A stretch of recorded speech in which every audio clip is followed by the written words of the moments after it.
Welcome back student. In science lecture, today's our topic is a health and disease part 1.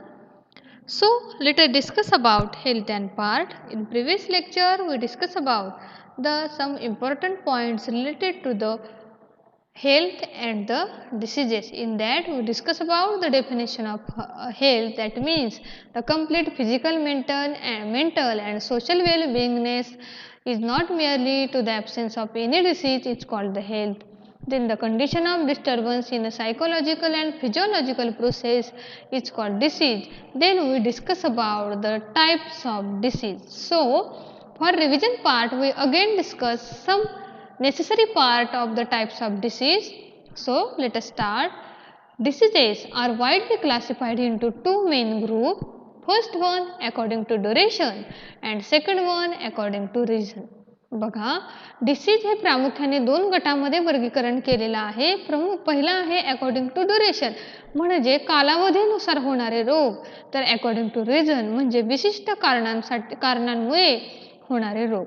मग according to duration is again classified into two groups, that is the chronic disease and the acute disease, while the according to reason is classified into two subgroup, hereditary disease and the acquired disease. बघा, duration आहे म्हणजे विशिष्ट काळामध्ये हे रोग होतात, कधी कधी बरे होतात तर कधी ते पेशंटची डेथ होते. मग क्रोनिक डिसीज आणि ॲक्यूट डिसीज, हेरिडिटरी डिसीज आणि ॲक्वायर्ड डिसीज म्हणजे काय आता आपण पाहूयात. बघा, क्रोनिक डिसीजेस म्हणजे काय, तर what is the major difference between the chronic disease and the acute disease. तर बघा, खूप सारे रोग आहेत, डिसीजेस आहेत, त्याला मराठीत रोग म्हणतो आपण, की ते डिसीजेस आपल्याला आपल्या अवतीभोवती रेग्युलरली काही व्यक्तींमध्ये पाहायला मिळतात.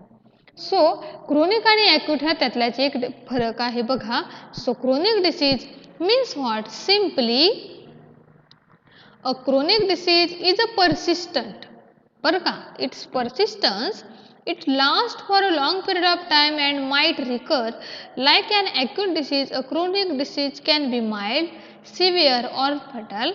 Chronic disease produce symptoms that last for 3 months or also more time. ठीक आहे, म्हणजे जर आपण क्रोनिक डिसीजचा विचार करायला लागलो तर क्रोनिक डिसीज हा पर्सिस्टंट आहे. ठीक आहे, तो 3 महिन्याच्या वरती सुद्धा एखाद्या व्यक्तीमध्ये आपल्याला पाहायला मिळतोय. ओके, तर याच्या विरुद्ध ॲक्यूट डिसीज आहे. बघा, diseases are last for just a short time but can begin rapidly and have intense symptom. आता ॲक्यूट डिसीजमध्ये काय होते रे, तर ॲक्यूट डिसीजमध्ये व्यक्तीला तो डिसीज होते एखाद्या ह्युमनला, परंतु तो एका ठराविक वेळेमध्ये पटकन बरा पण होते. बघा, रॅपिडली तो क्युअर होतोय. So I again the repeat of definition of acute disease. An acute disease lasts for a just short time but can be rapidly and have intense symptoms. Okay, for example, cold, influenza and strep throat. म्हणजे आपले साधा सर्दी खोकला किंवा आपला ताप असेल, body ॲक असेल, हेडेक असेल किंवा थोडंफार व्हायरल इन्फेक्शन असेल, ते आपण इथं कन्सिडर करू शकतो. An acute disease can be mild but sometimes it is severe or even dangerous. बघा, म्हणजे असं आपण म्हणून चालणार नाही की ॲक्यूट डिसीज हे डेंजरस नाही आहेत क्रोनिक डिसीजपेक्षा, कारण जर आपण ॲक्यूट डिसीजमध्ये सुद्धा प्रॉपर आपण केअर घेतली नाही, प्रॉपर आपले हायजीन्स पाहिल्या नाहीत, हेल्थ व्यवस्थित ठेवली नाही, बॅलन्स डाएट घेतली नाही, तर ॲक्यूट डिसीजसुद्धा आपल्यासाठी घातक ठरवू शकतात. आणि क्रोनिक डिसीजमध्ये कसं असतं, तर क्रोनिक डिसीजेस हे खूप वर्षानुवर्ष त्या व्यक्तीला झालेले असतात. फॉर एक्झाम्पल बघा, अस्थमा असेल, कॅन्सर असेल, खूप वर्षानुवर्ष म्हणजे एखाद्या व्यक्तीला जर अस्थमा झाला, आपण त्याला दमा म्हणतो, तर त्याची डेथ होईपर्यंत त्याला कधी कधी आपल्याला पाहायला मिळतो, किंवा इव्हन त्याची डेथसुद्धा त्या अस्थमामुळे, कॅन्सरमुळे आपल्याला झालेली पाहायला मिळते. दॅट मीन्स द ड्युरेशनचे जे डिसीज आहेत त्यातले काही डिसीजेस हे पटकन रॅपिडली क्युअर होतात, तसे acute disease for example flu वगैरे, आणि काही डिसीजेस जे आहेत ते persist long period of time. It persist a long period of time म्हणजे ते खूप कालावधीसाठी त्या व्यक्तीच्या बॉडीमध्ये ॲज अ व्हायरल इन्फेक्शन असेल, पॅथोजन असेल, बॅक्टेरिया असेल, त्याची बॉडी डॅमेज करतात. ठीक आहे, त्यानंतर दुसरा जो पॉईंट येतो तो आहे बघा अकॉर्डिंग टू रिझन. म्हणजे असे पण काही डिसीजेस आहेत की ते एका विशिष्ट कारणामुळेच फक्त होतात.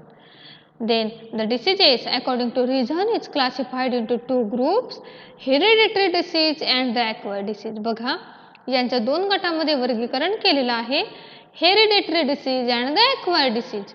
मग हेरिडेटरी डिसीजचं एक्झाम्पल दिलेलं आहे down syndrome, while the acquired disease is classified into two groups, that is the infectious disease and the non-infectious disease. Listen carefully.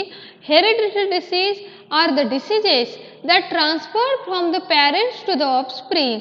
That means during the genetic coding or the genetic information transferring, the genetic material is transferred parents, that means mother father to their offspring. म्हणजे आई वडिलांकडून त्यांच्या मुलांकडं जे जन्माच्या वेळी जे jeans येतात, genetic material transfer होतं, तेव्हाच हे डिसीजेस काही डिसीजेस होतात. त्याला आपण हेरिडेटरी डिसीजेस असं म्हणतो.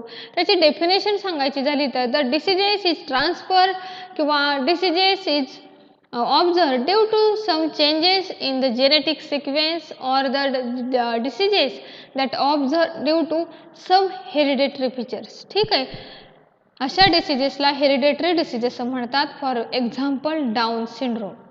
Okay, and acquired disease is classified into two groups, that is the infectious disease and the non-infectious disease.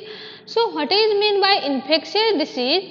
The diseases are the diseases that infect other person. म्हणजे असा रोग की तो दुसऱ्या व्यक्तीला लगेच होतोय. That means it is communicable. तो कसा आहे? कम्युनिकेबल आहे. It transferred from one person to the another person. एका पर्सनकडून तो इझिली दुसऱ्या पर्सनमध्ये ट्रान्सफर होतोय. That means it is infectious. That means तो इन्फेक्शन करतोय by air, by soil, by air, by mosquito etcetera और व्हायरस, बॅक्टेरिया, मायक्रोब्स ऑल्सो. म्हणजे इन्फेक्शन डिसीजला आपण संसर्गजन्य रोग असं म्हणतो की एकमेकांच्या संपर्कामध्ये, एकमेकांच्या आपण जवळ आलो, कॉन्टॅक्टमध्ये आलो तर तो डिसीज इझिली स्प्रेड होतो. मग तो बॅक्टेरियाला असू द्या, व्हायरल असू द्या किंवा इतर असू द्या, अशा डिसीजेसला इन्फेक्शियस डिसीज असं म्हणतात. Well known examples are common cold, flu, dengue. आत्ताचा विचार करायला गेला आपण तर कोविड-19 causes due to the corona virus हा सुद्धा इन्फेक्शियस डिसीज आहे. बघा एका व्यक्तीला झाल्यानंतर तो सडनली दुसऱ्या व्यक्तीला होतोय, म्हणजेच तो हवेद्वारे स्प्रेड होतोय. नो डाऊट एअर पण काही इतर गोष्टींवरती, इतर ऑब्जेक्ट्सवरती सुद्धा त्याचा व्हायरस काही काळापर्यंत जिवंत राहू शकतो. That means it is infectious disease. Okay, so remember I again repeat the definition of infectious disease. The disease that spread due to air, water, soil, etc. or it is communicable or it is spread due to the sharing, touching, etc. Such a disease is called the infectious diseases. For example, dengue, common cold and the flu. And exactly opposite is a non-infectious diseases. The diseases that does not observe or the diseases that not infectious. असे diseases की ते infectious नाही आहेत त्याला आपण non infectious disease असं म्हणतो. मराठीमध्ये आपण त्याला असंसर्गजन्य रोग म्हणतो की जे सहजासहजी संसर्गातून होणारे नाही आहेत. It is non communicable disease. Communicable म्हणजे काय रे, तर एकापासून दुसऱ्याला होणारे, पसरत जाणारे. दॅट मीन्स नॉन इन्फेक्शियस आहेत ते. For example diabetes and the heart disease. बघा डायबिटीस आणि हार्ट डिसीजचा विचार करायला गेले तर आता जर विचार केला गेला ऑल ओव्हर इंडियाचा तर जगामध्ये आपल्या कंट्रीजमध्ये डायबिटीजचे पेशंट सर्वात जास्त आहेत. आणि येणाऱ्या काळामध्ये असं म्हटलं जाते की भारतामध्ये खूप सारे डायबिटीजचे पेशंट आपल्याला पाहायला मिळतील. ड्यू टू द कशामुळे रे, कारण काय आहे, what is the reason behind it, तर बदललेली आपली lifestyle. It is responsible. Okay, so diabetes असेल, हार्ट डिसीज असेल. बघा एखाद्या व्यक्तीची एन्जिओप्लास्टी झाली, एन्जिओग्राफी किंवा एखादं हार्टचं ऑपरेशन झालं, स्टमक ऑपरेशन झालेलं आहे, इंटेस्टाईनशी रिलेटेड काय झालेलं, हे सगळं इंटरनली घडलेलं आहे. याच्या इंटरनल सिस्टीममध्ये काहीतरी प्रॉब्लेम होता त्या व्यक्तीच्या, म्हणून त्या पेशंटचं ऑपरेशन करण्यात आलेलं आहे. अशा वेळी तो डिसीज आपल्याला होत नाही. ठीक आहे, म्हणजेच तो कसा आहे, म्हणजेच तो संसर्गामुळे कम्युनिकेशनमुळे होत नाहीये. Therefore it is non infectious disease.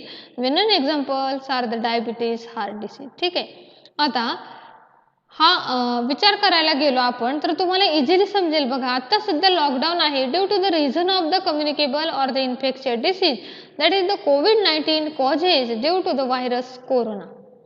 ठीक आहे, so remember that infectious diseases spread due to infection. Non infectious diseases can't spread with the infection. म्हणजे ते नॉन इन्फेक्शियसच आहेत, ते स्प्रेड होऊच शकत नाहीत कारण ते डिसीजेस काही बॉडी सिस्टीममध्ये चेंजेस झाल्यामुळे होत आहेत. फॉर एक्झाम्पल हार्ट डॅमेज आहे, हार्मोन इम्बॅलन्स आहे, त्यानंतर ग्लँड्समध्ये काही प्रॉब्लेम आहे, स्टमकमध्ये काही प्रॉब्लेम आहे, तर डिसीजेस होतात. That is non infectious diseases. त्यानंतर याच्याशीच रिलेटेड एक टर्म आहे बघा, टाइप्स ऑफ डिसीज. तुमच्या इन्फॉर्मेशनसाठी ॲज अ फन म्हणून पिक्चर दाखवलेला आहे बघा. इकडून व्हायरस येतोय आणि आपण स्वतःचं प्रोटेक्शन करणं अत्यंत गरजेचं आहे. त्यासाठी ॲज अ शिल्ड म्हणून आपण काय करतोय रे, त्याच्या अगेन्स्ट लढतोय. आत्ता सध्या आपले शिल्ड काय आहेत रे, तर मास्क आहे, सॅनिटायझर आहे, शिल्ड वापरतायत. हे सगळं आपल्याला प्रोटेक्शन आहे. आणि always remember that prevention is always better than cure. Means what, कोणताही रोग होऊ नये म्हणून घेतलेली काळजी ही रोग झाल्यानंतर काळजी घेतलेल्या काळजीपेक्षा नक्कीच लाभदायी ठरते. म्हणून तर आपण वॅक्सिनेशन करतोय, मास्क वापरतोय, सॅनिटायझर वापरतोय, हे त्याच्या पाठीमागचे सगळे रिझन्स आहेत. त्यानंतर इथे एक पिक्चर दाखवलेला आहे बघा, एअरबर्न डिसीज. म्हणजे what is mean by airborne disease, की जे बर्न म्हणजे जन्म घेणं, एअर म्हणजे हवा, जे डिसीजेस हवेतनं जन्म घेतात, हवेतल्या पॅथोजनमुळे, मायक्रो ऑर्गॅनिझममुळे होतात, त्याला एअरबर्न डिसीज असं आपण म्हणतो. तर the diseases that spread due to infection is infectious. पण कसं होतंय बघा एअरबर्न, आपल्या बुकमध्ये डायग्राम आहे. In this area the small droplet are vaporise into the fine mist. Okay, here some mist. Mist remains in the air for several minutes to the few hours. Large droplets settle at the ground within the few seconds. म्हणजे mist फॉर्मेशनमुळे किंवा coughing होतं, स्नीझिंग होतं, आहे की नाही, त्याला आपण सर्दी खोकणं किंवा सर्दी शिंकणं असं म्हणतो. हे आपण जेव्हा करतो तेव्हा आपण जर मास्क नसेल यूज केलं, हँकरचिप आपण वापरला नसेल, तर काय होतं रे, ते जे वेपर्स आहेत ॲज अ मिस्ट म्हणून ते बाहेर पडतात आणि इन्फेक्शन करतात हवेमध्ये. That is airborne diseases. अगदी त्या पद्धतीनं वॉटरबर्न डिसीजेस आहेत, तर ते कसे रे, तर वॉटरबर्न डिसीजेस म्हणजे असे पॅथोजन, असे मायक्रो ऑर्गॅनिझम की ते वॉटरमधून बॉडीमध्ये इन्सर्ट होतात आपल्या. ठीक आहे, अगदी त्या पद्धतीने सॉइल बर्न म्हणजे कसे, तर सॉइल बर्न म्हणजे असे डिसीजेस की ते diseases due to the pathogens, which pathogens, soil pathogens असतील, मग ते मायक्रोब असू शकतात, बॅक्टेरियाज असू शकतात, वर्म्स असू शकतात. ठीक आहे, मग हे काही टाईप्स आहेत बघा. आणि ही जी स्लाइड दाखवते बघा मी, the some very important examples of the infectious disease. Infectious डिसीजचे काही महत्त्वाचे पॉईंट्स आहेत ते आपण आता डिस्कस करतोय बघा. Again definition, the diseases spread through the contaminated air, water, food or the vector like the insect or the other animal are called the infectious disease. That means the contamination word is very important. What is mean by contamination? In Marathi आपण त्याला म्हणतो दूषित, खराब. Okay, so खराब दूषित झालेले हवा, पाणी, फूड मटेरियल याच्यामधून ज्यावेळेस इन्फेक्शन होतं बाय, मग ते मॉस्किटो असू द्या, फ्लायज असू द्या किंवा ॲनिमल्सद्वारे असू द्या, तेव्हा एखादी व्यक्ती आजारी पडते, तेव्हा त्याला आपण इन्फेक्शन झालं असं म्हणतो आणि त्यालाच आपण इन्फेक्शियस डिसीज असं म्हणतो. ठीक आहे, तर आपण आता काही एक्झाम्पल्स पाहूयात बघा. Name of the disease, pathogen, mode of infection, symptom and the prevention, treatment. बघा, आता पहिलं डिसीज आहे tuberculosis. Shortly tuberculosis is called TB. Okay, T for tuber आणि बी फॉर, इथला बी घेतलेला आहे, that is tuberculosis. The cause is due to the pathogen. Pathogen means what, pathogen म्हणजे असा मायक्रोब, असा व्हायरस, असा बॅक्टेरिया, असा वर्म की जो व्यक्तीला त्रास देतो. ठीक आहे, म्हणजे त्याच्यामुळे आपल्याला रोग होतो, त्याच्यामुळे आपण आजारी पडतो, त्याला म्हणतात पॅथोजन. ओके, मग tuberculosis that is mycobacterium tuberculi. कोणता पॅथोजन रिस्पॉन्सिबल आहे? Mycobacterium tuberculi causes the tuberculosis. प्रश्न विचारला जातो. Example, for example, dash dash pathogen causes tuberculosis. Your answer will be mycobacterium tuberculi. Mode of infection means what, की हा बॉडीमध्ये कसा जातोय. बघा, स्पिटिंग बाय द पेशंट, एखाद्या व्यक्तीला टीबी झालेल्या व्यक्तीने स्पिटिंग केलं, स्नीझिंग केलं आणि तीच एअर आपण जर रेस्पिरेशनमध्ये घेतली तर त्या व्यक्तीला टीबी होण्याचे चान्सेस आहेत. त्याचबरोबर prolong contact of the shearing of the patient, जर एखाद्या पेशंटच्या कॉन्टॅक्टमध्ये खूपदा आपण आलो, जर त्याला टीबी झालेला आहे, अशा व्यक्तीला सुद्धा ट्युबरक्युलोसिस होऊ शकतो. That means TB. सिम्पटम्स काय आहेत रे याचे, म्हणजे एखाद्या व्यक्तीला टीबी होतो हे कसं डॉक्टरांना समजतं, तर बघा त्याची लक्षणं काय आहेत. त्या म्हणजे सिम्पटम्स. क्रोनिक कफ, खूप कफ असतो, खूप कालावधीपासून 3 ते 4 महिने खोकला असतो. त्यानंतर ब्लडी स्पिटिंग, स्पिटिंगमध्ये ब्लड पडतं, म्हणजे थोडक्यात थुंकीमधून रक्त जातं. त्यानंतर emaciation and difficult to the breathing, श्वासोच्छवास घेण्यासाठी त्रास होतो, कारण रेस्पिरेटरी ट्रॅकमध्ये कफ साठायला सुरुवात होते. आणि याच्यावरती प्रिव्हेन्शन्स किंवा ट्रीटमेंट काय आहे बघा. मी आत्ता सांगितलं की प्रिव्हेन्शन म्हणजे काय आणि ट्रीटमेंट म्हणजे काय. तर प्रिव्हेंटिव्ह मेजर्स याच्यावरती आहेत. BCG वॅक्सिन, म्हणजे आता आपण जसे कोविशिल्ड, कोवॅक्सिन घेतोय, अगदी त्या पद्धतीनं BCG is a vaccine taken as a preventive measure of tuberculosis disease. Tuberculosis disease होऊ नये म्हणून जी वॅक्सिन घेतली जाते त्याला BCG वॅक्सिन असं म्हटलं जातं. त्यानंतर आयसोलेट केले जाते एखाद्या व्यक्तीला झाल्यानंतर, आणि आयसोलेशन म्हणजे इतरांपासून वेगळं ठेवलं जातं तो बरा होईपर्यंत. आणि जर सपोज झालाच एखाद्या व्यक्तीला तर त्याला डॉक्टर ट्रीटमेंट देतात, ती म्हणजे डॉट्सची ट्रीटमेंट. याला वाचलं जातं, रीड केलं जातं, DOT, dots. D for direct, O for observe and T for treatment. Direct observe treatment. Okay, remember that. पेपरला प्रश्न येतो, prevention and treatment of TB disease. मग तुमचा आन्सर पाहिजे हे. ठीक आहे. The next one is a hepatitis. It is also called the jaundice, caused due to the pathogen of virus. Hepatitis virus A, B, C, D, E. Mode of infection is a contaminated water, दूषित पाणी. Sharing of the needles, शेअरीकरण, doctor share करतात needles एकमेकांचे. And the blood transfusion, during the transfusion of blood from the patient, hepatitis patient blood to the healthy patient. म्हणजे ज्यावेळेस एखाद्या healthy पर्सनला blood हवं आहे आणि डॉक्टरांनी चुकून जॉइंडिस झालेल्या व्यक्तीचे ब्लडच त्या व्यक्तीला, हेल्दी व्यक्तीला जर ट्रान्सफर केलं, बॉडीमध्ये इन्सर्ट केलं, तर त्या व्यक्तीला सुद्धा हेपॅटायटिस होऊ शकतो. त्यानंतर येलो युरिन असेल, सिम्पटम्स बघा, जनरल विकनेस असेल, नॉझिया असेल, वॉमिटिंग असेल आणि ग्रे स्टूल असेल, असे काही सिम्पटम्स आहेत. त्यानंतर drinking boil water and proper cleaning of the hand is a prevention major and the treatment. मग याच्यावरती डॉक्टर टॅबलेट्स वगैरे देतात आणि आपण व्यवस्थित बरे होऊ शकतो. त्यानंतर डिसेंट्री बघा, खूप पॅथोजन रिस्पॉन्सिबल आहेत. मग बॅक्टेरिया व्हायरस आहे, शिगेला आहे, एन्टामिबा आहे, हिस्टोलिटिका आहे. त्याचबरोबर मोड ऑफ इन्फेक्शन आहेत, कंटॅमिनेटेड फूड अँड वॉटर. त्यानंतर सिम्पटम्स काय आहेत बघा, वॉटरी स्टूल, पेन इन ॲबडॉमेन, पोटदुखी होते, डिसेंट्री आपण त्याला म्हणतो, आणि वॉटरी स्टूल होते आपली. स्टूल मीन्स आवर एक्सक्रिटरी प्रोडक्ट, ह्युमन बिंगच्या एक्सक्रिटरी प्रोडक्टला आपण स्टूल असं म्हणतो.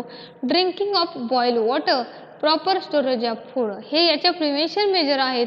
आणि जर झाला एखाद्या व्यक्तीला डिसेंट्रीचा त्रास व्हायला सुरुवात झाली तर डॉक्टर त्याला ORSचे सोल्युशन देतात.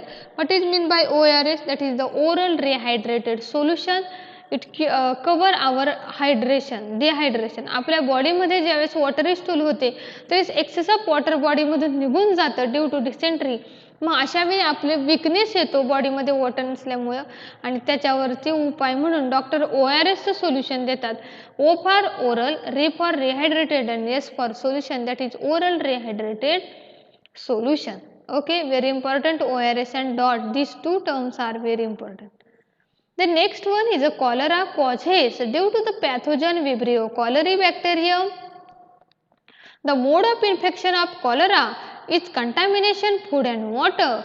The symptoms will be vomiting, severe diarrhea, cramps in a leg. बघा डायरिया माहिती आहे तुम्हाला, वॉमिटिंग मीन्स माहिती आहे उलट्या होणं, आणि क्रॅम्प्स इन लेग म्हणजे पायाला गोळे येतात. क्रॅम्प्स म्हणजे गोळा येणे, अचानक पाय दुखतो बघा आपला, that is cramp. Pain in a leg is called the cramp. Okay, so prevention and treatment following hygiene practices. स्वच्छता पाहिली पाहिजेत आपण. अवॉइडिंग ओपन प्लेस फूड, उघड्यावरचं अन्न खाल्लं नाही पाहिजे. Drinking boiled water and vaccination against the cholera. बघा आपण उकळलेलं गरम केलेलं पाणी पिलं पाहिजे, आणि कॉलराच्या अगेन्स्ट जी वॅक्सिन मिळते ते आपण वॅक्सिनेशन कंप्लीट केलं पाहिजे. And last one is a typhoid causes due to the pathogen salmonella typhi bacterium. Mode of infection is a contamination food and water. जर हा साल्मोनेला टायफी फूडमध्ये सापडला आपल्याला कंटॅमिनेटेड, तर हा साल्मोनेला टायफी बॉडीमध्ये आपल्या त्या फूडद्वारे इन्सर्ट करतो.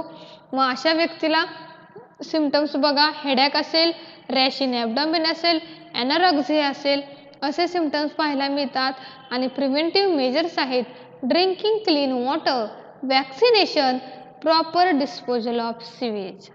बघा टायफॉइड होतं म्हणजे दूषित अन्न पाण्यातून होते, कॉलरा पण तसंच होते आणि डिसेंट्री पण तसंच होते. म्हणजे मोस्टली हे कसे आहेत रे, आपल्या हायजेनिक कंडिशनवरती डिपेंड आहेत. आपण जर आपलं सेल्फ हायजीन कंट्रोल केलं, कव्हर केलं, तर आपल्याला शक्यतो असे डिसिजेस होणार नाही.